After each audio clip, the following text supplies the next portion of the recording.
Forbes Books presents Sustainable Leadership and Disruptive Growth with David Radlow.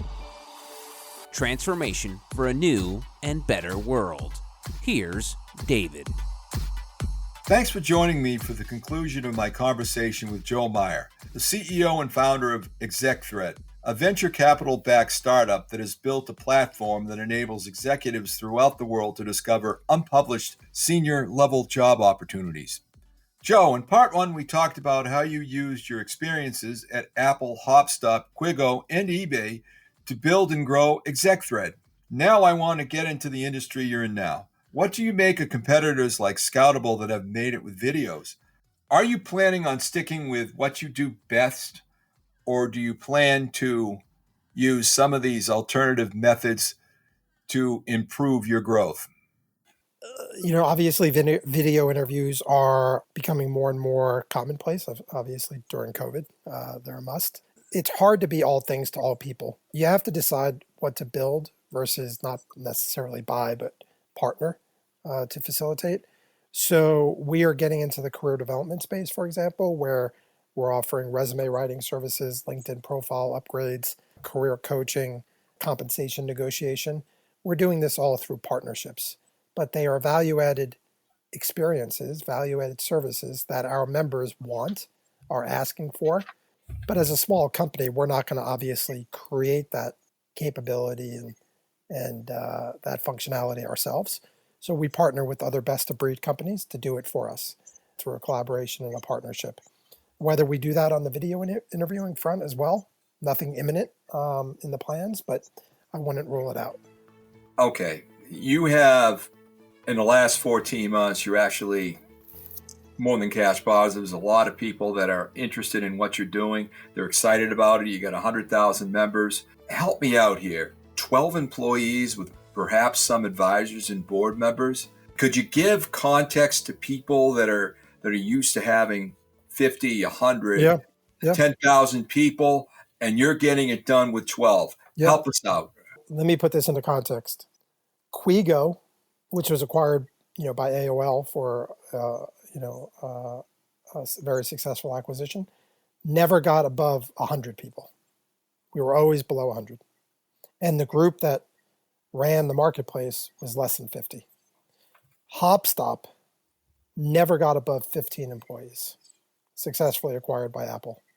ExecThread, we're actually at around 10 employees and contractors in total.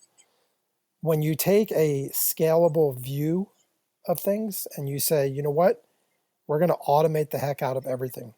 We're going to digitize the heck out of everything. We're going to create self-serve user experiences. Well, guess what? The machines and the users wind up doing all the work for you. So I don't believe that you need hundreds or thousands of employees running around to have a successful large service and company. I've never, besides eBay, which was, tens of thousands of employees, all of my startups have been small, nimble, no bureaucracy, no layers, highly competent, highly effective, hardworking, strong work ethic, committed employees. And you can do a lot with a little in the tech space. The fact that makes you as successful as you have been in the tech space, you've touched on it.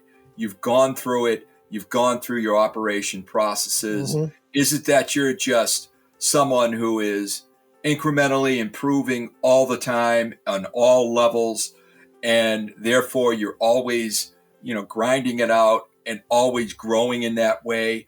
What is your secret sauce? I hate to say it, but I think you really described it quite well. I'm a grinder. I have a ton of grit, a ton of persistence and perseverance. Constantly evolving and improving and iterating upon the user experience. You can do that with a product or a service that doesn't have much traction, and you won't get very far. But if you're fortunate enough to have a platform, a service that has some traction and interest and engagement, you could build on it from there, and you can constantly and iteratively improve it and evolve it and tough it out. At the end of the day, it's a grind. It really is a grind. And it's a slog. And if you're willing to slog it out day after day and grind it out, It's not all glory. It's not all, up and to the right. You have to work really hard to get the results. But at the end of the day, you focus on the user experience and you focus on the constituency that's most important, which are your users, or in our case, our members, because without them, there would be no service and there would be no company.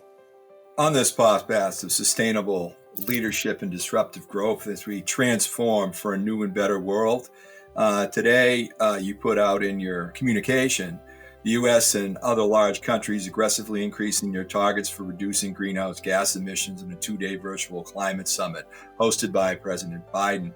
On the same day, Google introduced a 3D time lapse for satellite images, allow you to watch environmental change over a 4-decade timeline to help us better understand where our planet has turned over time.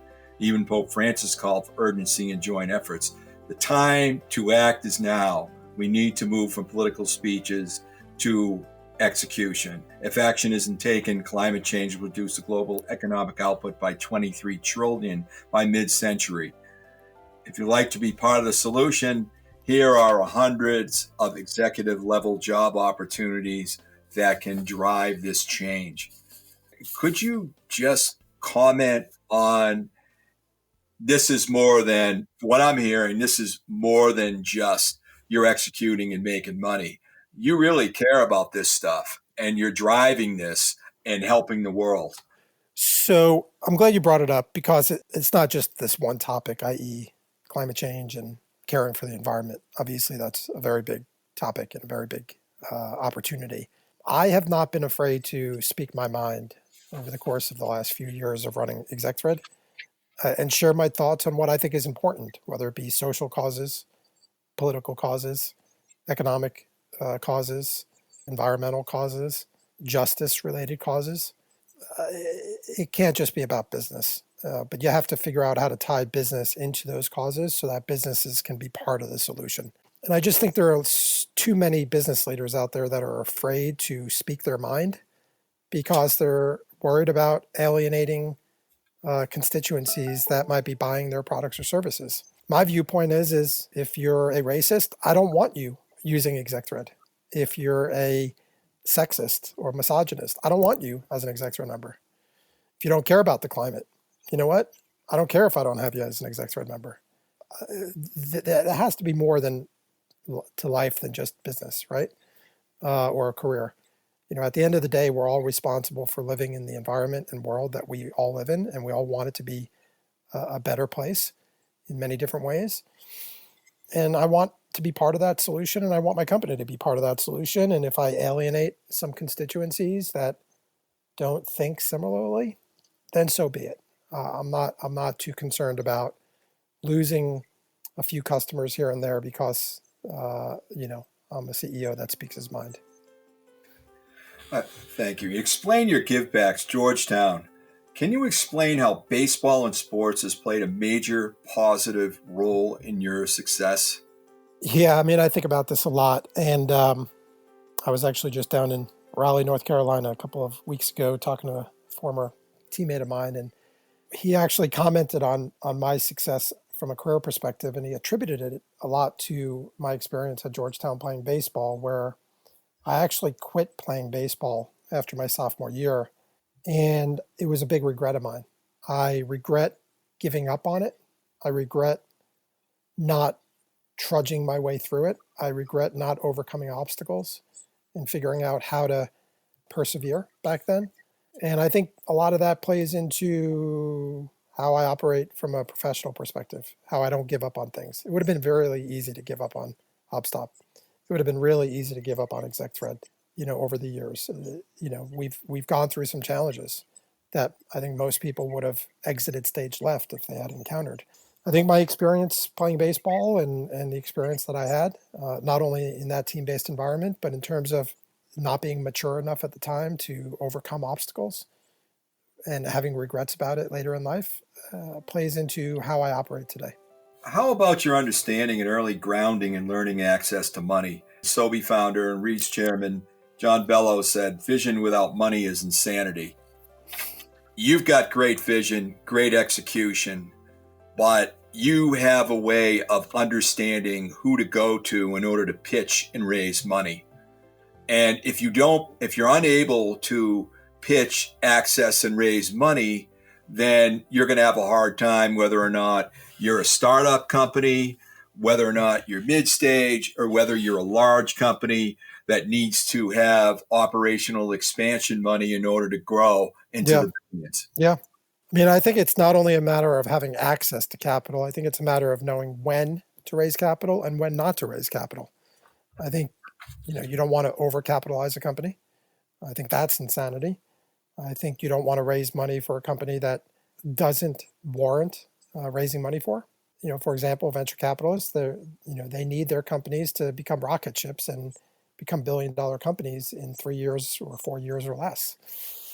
Well, not many companies can have that trajectory, and those that realistically can't probably shouldn't raise venture capital, right? So I think it's not only being able to raise money, but it's also knowing when you shouldn't raise money. Would you just clarify a few other items if you could? And that is, when you mean hidden jobs, could you specifically explain what that is? Jobs you won't find on publicly available and accessible websites. You won't find them on the job boards of the hiring companies. You won't find them or on the career pages of the hiring companies. You won't find them on public job boards like Monster and Career Builder and LinkedIn and Glassdoor and Indeed and ZipRecruiter. These are jobs that are actual jobs with open recs that never get publicly posted. They only get passed around via word of mouth. Okay. And informally from, person to person. Those are the hidden jobs.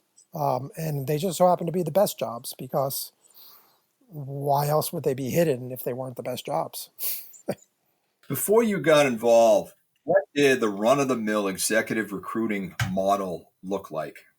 Well, from a candidate-facing perspective, and that's really all that matters in my opinion, because the candidate's the most important person in the process. You just sat back and waited for executive recruiters to reach out to you with job opportunities. And I don't care how strong you are as an executive, you're only getting approached a handful of times a year.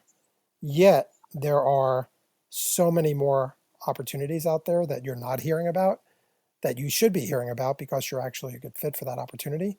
But because you don't have control over the process and you don't have that access, you'll never find out about them until ExecThread. Now you can join ExecThread and you can find out about thousands of these retained exec level searches.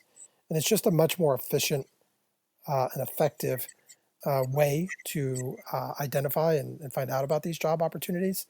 And you can focus your time and efforts as a candidate on everything that it takes to get your foot in the door and then up, and through that interview process, as opposed to spinning your wheels just trying to find out where the opportunities are. We take care of that for you. We're giving you that access that you don't have to worry about spinning your wheels to try to find out about these opportunities. You could focus your efforts elsewhere. The first one's the hard one, then I'll follow up with hopefully the easier and fun one. How'd you attract your first customers? It's very hard getting out of the box with an absolutely new concept and new model. How'd you do it? To be quite honest, our first attempt at B2B and selling talent sourcing solutions to hiring companies, it didn't go well. It kind of failed. So we had to figure out a way to monetize and sustain, and we turned it into a B2C revenue model, which I never thought we would, so we pivoted it. But by virtue of that pivot, the user experience improved, the membership increased, and now we are circling back to B2B and are starting to become more and more of a source of great talent for hiring companies and recruiting firms alike. And now the opportunity for B2B is starting to present itself. So it's all a matter of timing. We were too early going down the B2B path a couple of years ago, which forced us to rethink things and pivot. And that by virtue of a successful pivot, it's creating the foundation from which to springboard and re-engage with the B2B opportunity. How will your market look like in the next 5 years? And maybe the next 5 years, the way you grow things is really 2 or 3 years. But where do you see going out in the next few years? To be quite honest, I hope there is no more hidden job market in a couple of years. I hope ExecThread gets to be so big and successful that we are your hidden job market. We find out about all hidden jobs, all confidential jobs, Because at the end of the day, jobs shouldn't be confidential, right? It's all about putting the right person in the right role at the right time. And if you don't provide candidates access to career opportunities, how are you going to find the best candidates? I think it's an antiquated model. And I think more transparency and more access needs to be provided. And we need to unveil this hidden job market, and we need to break those walled gardens down. Joe, what's the best way to get a hold of you and find out more about ExecThread? So all people have to do is go to execthread.com, ExecThread.com, execthread.com, and they can sign up from there, and they can search and browse and find amazing job opportunities. If anyone wants to reach out to me directly, it's joe@execthread.com. Joe, I want to thank you very much. This has been great. It really has. It's really given us a glimpse into a excellent tech entrepreneur that's just hit things out of the ballpark. And on top of that, really give us an idea of how you in the tech world are helping to change the world. Well, first off, thank you for having me, and thank you for saying that. And I'm glad that we're a small part of a big solution. To connect with David, go to davidradlow.com. David's book, Principles of Cartel Disruption, Accelerate and Maximize Performance, is now available wherever books are sold. This has been Sustainable Leadership and Disruptive Growth with David Radlow, a presentation of Forbes Books.